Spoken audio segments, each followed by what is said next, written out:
Kung sila ang nakapag-describe ng ganong salita, alam nila kung ano ang ibig sabihin nito. Alam nila ang description ng salitang impacta. It takes one to know one. Si Senator Amy Marcos released a video yesterday. Doon sa video, sinasabi niya na ICC is in trouble dahil nagsalita na ang US. And at the same time, she mentioned na merong ICC dito sa Malacanang. She did not finish the meaning of the acronym ICC in Malacanang. But after watching the video, do you feel that she was referring to you? What do you want to tell to the Senator? Kung sila ang nakapag-describe ng ganong salita, alam nila kung ano ang ibig sabihin nito. Alam nila ang description ng salitang impacta. It takes one to know one. Kaya kung sila ay affected sa aking mga nababanggit dahil tayo kumakalaban sa fake news at iyan ang kanilang pananaw, isang impacta ang kumalaban sa fake news? Sino ngayon ang naglalarawan ng totoong impacta? Yung gumawa ng video? Yung kasama sa video? Yung nag-direct ng video? Yun ang masasabi nating totoong naglalarawan ng salitang yan. At huwag sila mag-alala. Ang corona ay nasa kanila, na kay Senator Amy at sa mga grupo nila. At hindi natin kayang agawin ito mula sa kanila. Wala ako sa kalingkingan ni Senator Amy para sa ganyang klaseng description. Sila ay nasa maximum level.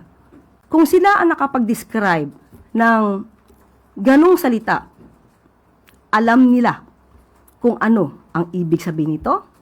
Alam nila ang description ng salitang impacta. It takes one to know one.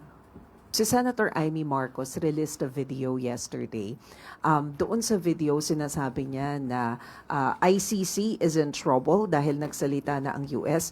And at the same time, she mentioned na merong ICC dito sa Malacanang. She did not finish the meaning of the acronym ICC in Malacanang. But after watching the video, do you feel that she was referring to you? What do you want to tell to the Senator? Kung sila ang nakapag-describe ng ganong salita, alam nila kung ano ang ibig sabihin nito.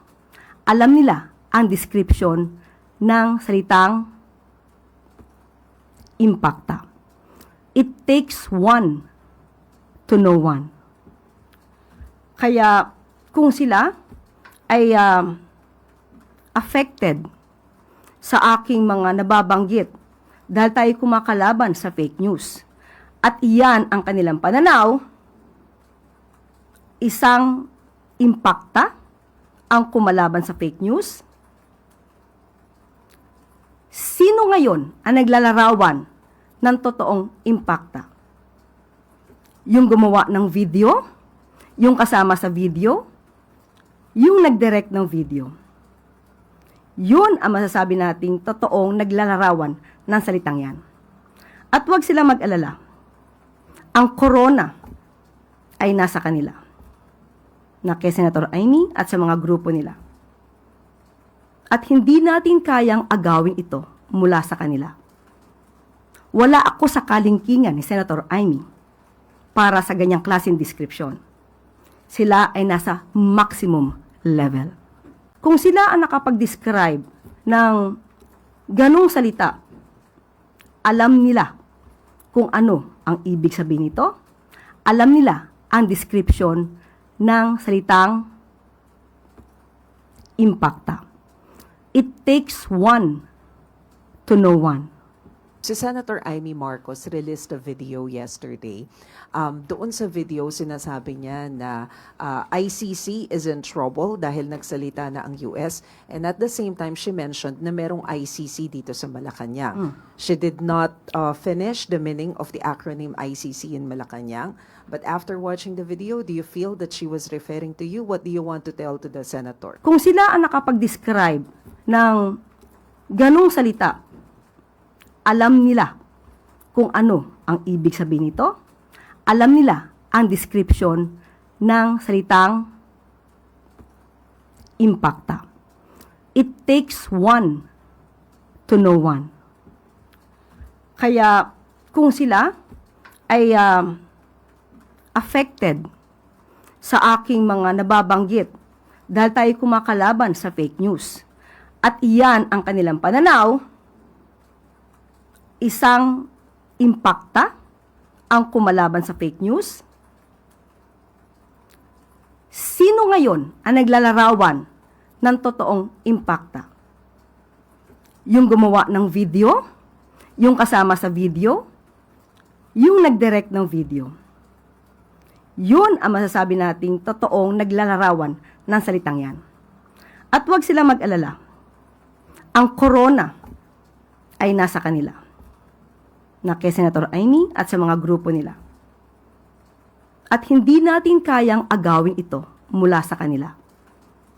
Wala ako sa kalingkingan ni Senator Amy para sa ganyang klaseng description. Sila ay nasa maximum level.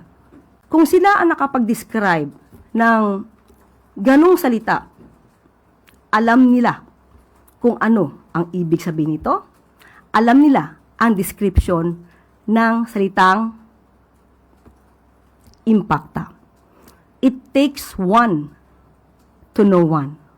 Si Senator Amy Marcos released a video yesterday. Doon sa video, sinasabi niya na ICC is in trouble dahil nagsalita na ang US.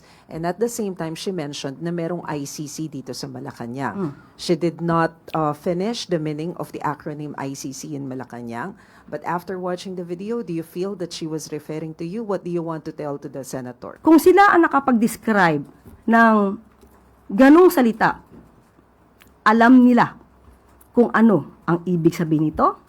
Alam nila ang description ng salitang impacta. It takes one to know one.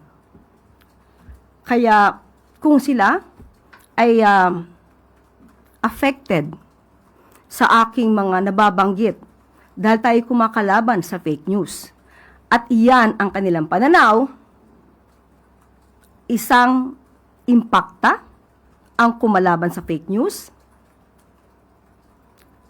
Sino ngayon ang naglalarawan ng totoong impacta? Yung gumawa ng video? Yung kasama sa video? Yung nag-direct ng video? Yun ang masasabi nating totoong naglalarawan ng salitang yan. At huwag sila mag-alala. Ang corona ay nasa kanila, na kay Senator Amy at sa mga grupo nila. At hindi natin kayang agawin ito mula sa kanila. Wala ako sa kalingkingan ni Senator Amy para sa ganyang klaseng description. Sila ay nasa maximum level.